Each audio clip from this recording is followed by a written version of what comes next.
মধ্যপ্রাচ্যের জাতিগুলোর মধ্যে সব থেকে আলোচিত জাতি হচ্ছে কুর্দিরা। কুর্দিস্তান হচ্ছে বিশ্বের সব থেকে বড় রাষ্ট্রবিহীন জাতির আবাসভূমি। মধ্যপ্রাচ্যে আরব, তুর্কি এবং পারসিকদের পরেই কুর্দিরা চতুর্থ বৃহৎ জাতিগোষ্ঠী।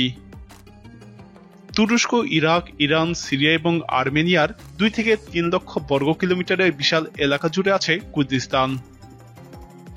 এর আদিবাসীদেরকে বলা হয় কুর্দি। এসব এলাকায় 3 থেকে 4 কোটি কুর্দির বসবাস।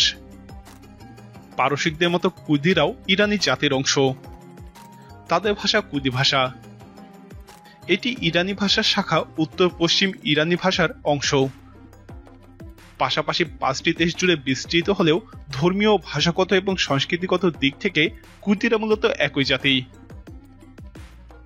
কুর্দিরা অধিকাংশই সুন্নি মুসলিম। বিখ্যাত মুসলিম যোদ্ধা সালাউদ্দিন আইয়ুবী কুর্দি ছিলেন এবং কুর্দি সাম্রাজ্য তৈরি করেছিলেন। তবে আধুনিক বিশ্বের ইতিহাসে রোহিঙ্গাদের পর কুর্দিরাই সবথেকে বঞ্চিত এবং নির্যাতিত জাতিগোষ্ঠী হিসেবে বিবেচিত। কুর্দিরা শত শত বছর ধরেই সিরিয়া এবং মেসোপটেমিয়া সমতল এবং পাহাড়ি ভূমিতে বসবাস করে আসছে। আধুনিক তুরস্কের দক্ষিণ পূর্বে, সিরিয়ার উত্তর পূর্বে, ইরাকের উত্তরে, ইরানের উত্তর পশ্চিমে এবং আর্মেনিয়ার দক্ষিণ পশ্চিমে এদের বসবাস। এরা মূলত বেদুইন জাতি। প্রথম বিশ্বযুদ্ধে অটোমান সাম্রাজ্য পতনের পর 1920 সালে পশ্চিমা রাষ্ট্রগুলো তুরস্কের সাথে সেভরা চুক্তির উদ্যোগ গ্রহণ করে। সেখানে কুর্দিদেরকে গণভোটের মাধ্যমে স্বাধীন কুর্দিস্তান প্রতিষ্ঠার সুযোগ দেওয়ার প্রস্তাব রাখা হয়েছিল। কিন্তু নবপ্রতিষ্ঠিত তুরস্কের প্রজাতন্ত্র সে সময় ওই চুক্তিতে স্বাক্ষর করতে অস্বীকৃতি জানায়। বর্তমানে দীর্ঘ কয়েক দশক থেকে তুরস্কের বিরুদ্ধে পিকেকে নামক কুর্দি সংগঠন লড়াই চালিয়ে আসছে। সিরিয়ায় কুর্দিদের প্রধান সংগঠন হচ্ছে ডেমোক্রেটিক ইউনিয়ন পার্টি বা পিওয়াইডি, যারা 2003 সালে তুরস্কের পিকেকের আদর্শে অনুপ্রাণিত হয়ে প্রতিষ্ঠিত হয়। এদের সামরিক শাখার নাম পিপলস প্রোটেকশন ইউনিট বা ওয়াইপিজে।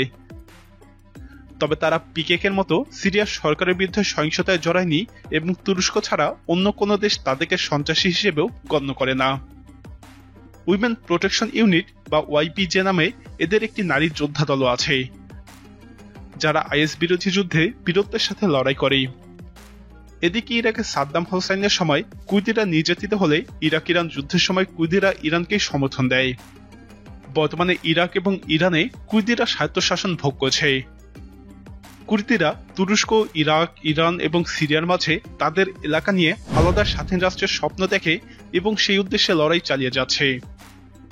প্রিয় দর্শক, কুর্দিদের স্বাধীন রাষ্ট্রের ব্যাপারে আপনার অভিমত কি? আপনার মতামত কমেন্টে জানান। অন্যান্য জাতিগোষ্ঠীগুলোর সম্পর্কে এরকম জানতে আমাদের চ্যানেলটি সাবস্ক্রাইব করে আমাদের সাথে থাকুন।